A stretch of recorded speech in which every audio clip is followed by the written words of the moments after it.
Brilliant. Next up, we'll be hearing from Spirits of Virtue, the non-alcoholic spirits manufacturer producing healthier, lighter, exquisite non-alcoholic spirits for mindful drinkers. Their campaign is already 91% funded with 14 days left to go.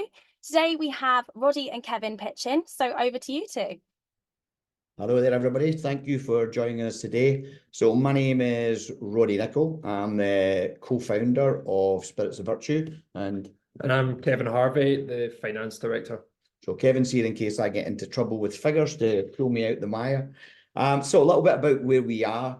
The business has been trading now for 6 years in this category, which actually makes us one of the oldest non-alc spirit producers out there because the category is just so new. To this point, we've invested around £2.5 million in the products and the ranges. Part of that funding's come in from a very large trade player, which gives us a bit of confidence. They identified the value in this sector.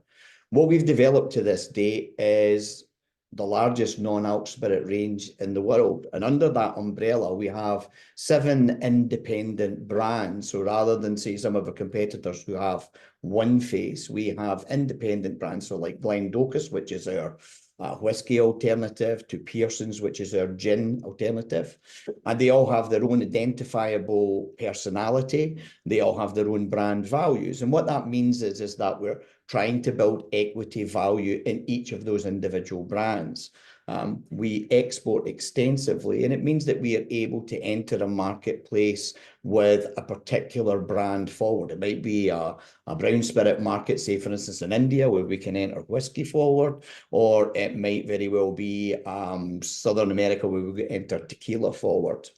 The actual brand portfolio we've developed just now, we had valued last year for an IP basis at £3.5 million. So we know that we're on the right track.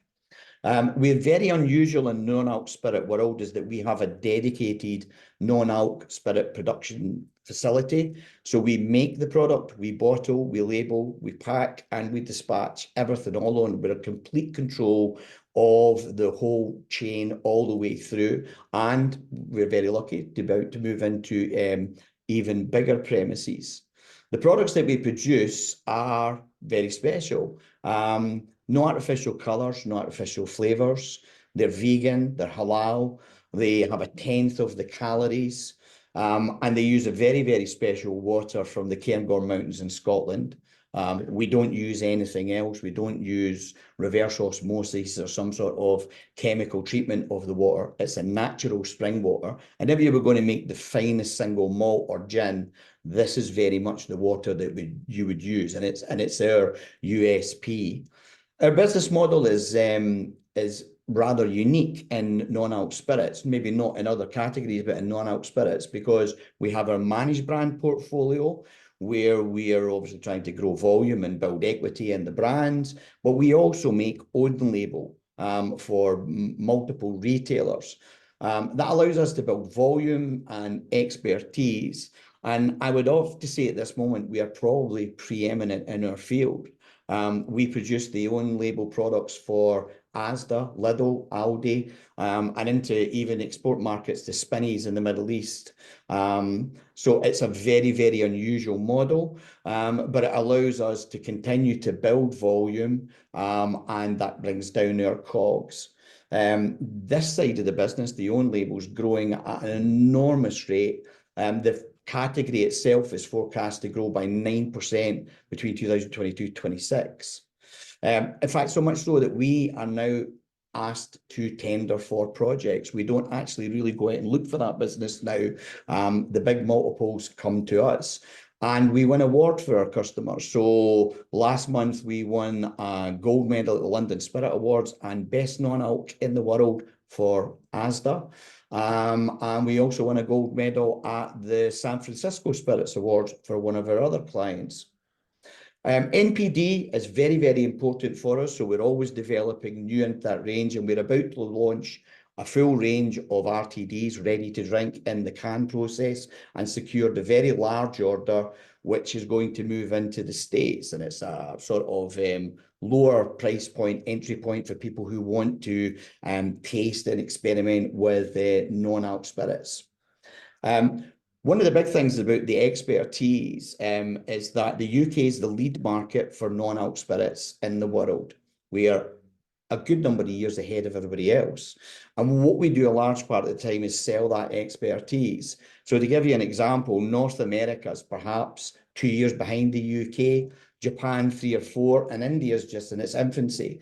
And we've already moved product into each of these marketplaces. I've just come back from New York and 3 days spending with American retailers who are very eager not only to buy the products, but to also find out about display, rates of sale, how they co-pro, how they present the products. And we find ourselves in a unique position. We already export to 21 countries, that we can actually package this expertise up along with the products itself. That is our expansion plan, moving out and into these countries now. And North America will play a very large part of what's coming over the growth curve in the next 2 years.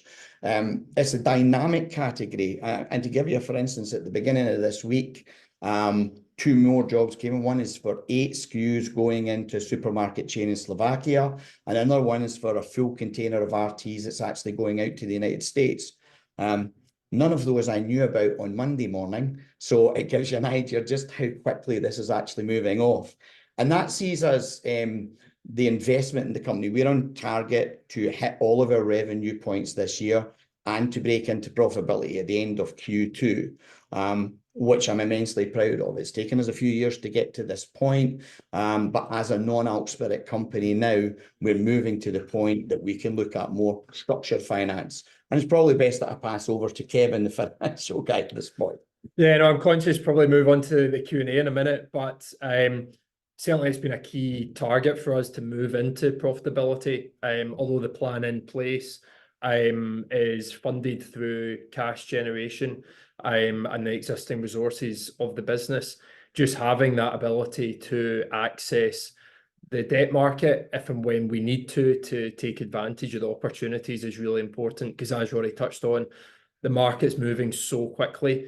And if any of you have seen the kind of sales pipeline deck the guys are working with, there are kind of vast number of opportunities that are moving at different paces. So it allows us to be proactive and take those opportunities as and when they arise. So if there's any questions. Thank you so much, Roddy and Kevin. Really, really interesting. Great to hear about your experience so far. Great to hear about all the products that you're doing as well and all the countries you're working with. So very, very exciting stuff. Amazing. We'll go over to questions now. First question, could you tell us a little bit more about your team and the expertise within the team as well? I need to be very careful because some of my team might be listening. Kevin's actually a baby in the team. So most of the team have come from within the industry, and they have what I like to call scar tissue. So we've been around and we've got a bit of expertise in particular areas. Especially I would think in the commercial side, in the design and packaging side. Production of the actual non-alc spirits itself is completely new. The processes that we have form part of our IP. And in that particular area, we've actually had to train the staff up to that point. So our master blender now, it was a role that did not, couldn't have existed 6 years ago. The techniques that we use here are different to other non-alc spirit producers. But yeah, we tend to work strategically with, if we find there's a deficiency in the team, we go out and we find somebody with the skills base and pull them in. We already have full-time staff in Dubai, which is a big marketplace in the Middle East for us, in Santa Monica in California as we expand into the west coast of America. And we're a Scottish-based company, but 4 of the key staff actually work from England, which I see, is that a foreign country? It can be in this case. yeah, it can be in this case, yeah. Brilliant, fantastic. We've had another question come through. It's a little bit longer, so I'll do it in two parts. So you mentioned the non-alcoholic category growth rate of 9%. What is your forecast CAGR over the same period? And which are, one, your main brands in this portfolio driving this growth?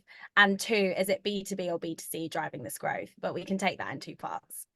Yeah, so I mean, in the year to December 24, we're forecast to grow at 370%.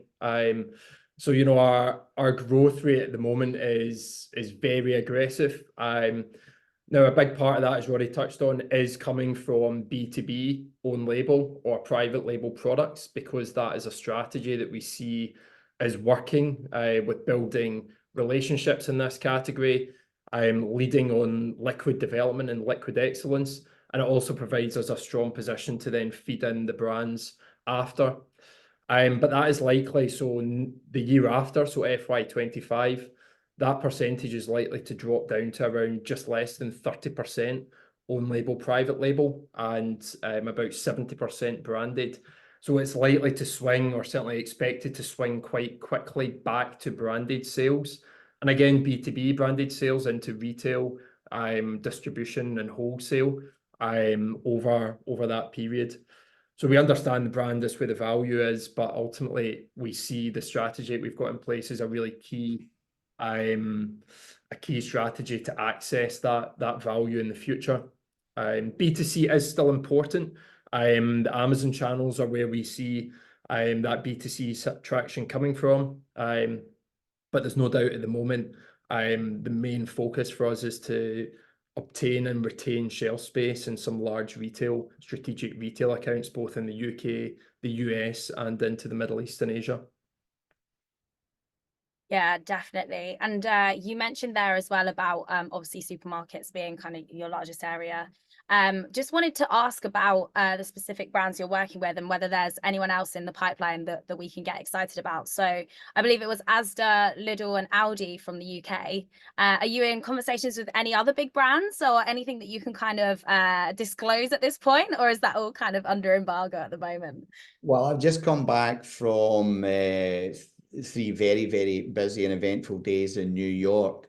We entered the American marketplace 5 months ago. The growth has just been phenomenal. This is all on e-commerce. So we went from 0 to 1 in 7 bottles being sold on Amazon as ours. And that doesn't show at the moment any signs of slowing down. That in turn has stimulated demand. America's so big. We'll launch in New York State with a big box retailer, with a discounter, with an on-trade distributor, and with a retail partner. And it's pretty much the model that we'll then take, and it will go from New York to Florida to Texas to SoCal, and then we'll start to fill in the gaps from there. We have one of our brands launching in a major UK retailer in September to 1,900 locations, and I'll leave you to work out who that is because I can't talk about it directly. Fantastic. Yeah, really amazing points that you're making there about the US expansion as well. It's obviously just such a huge country, and great to see that you're spreading into many different areas and states there as well. Brilliant. We've got time for one more question. Do you have a particular exit strategy in mind at all? The company has always been built from day one with the fact that you could take one of the brands or multiples of the brands outside the portfolio. We have a major trade player who holds a seat at the table. They made that investment, I think, with an eye to where the category was actually going. So whether it's the whole kit and caboodle, or whether it's particular brands, and as I said, look, we do 3 tequilas, we do 9 whiskey alternatives, we do gin. We don't know where that interest will come from, but it's designed so that it can be done, and it could very well, as we discussed, be a split with the brand portfolios where we build the equity, but the own trade, the own private label still retains value in that. So.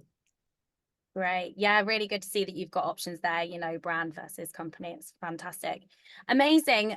Thank you so much, Roddy and Kevin. It's been a real pleasure talking about Spirits of Virtue's campaign. As mentioned before, I've just popped a link there to the campaign page. So please feel free to check them out. They're live for another 2 weeks. And best of luck for the rest of your campaign. Thank you very much. Thanks. Best of luck, guys. Fabulous. Last but not least, we'll be hearing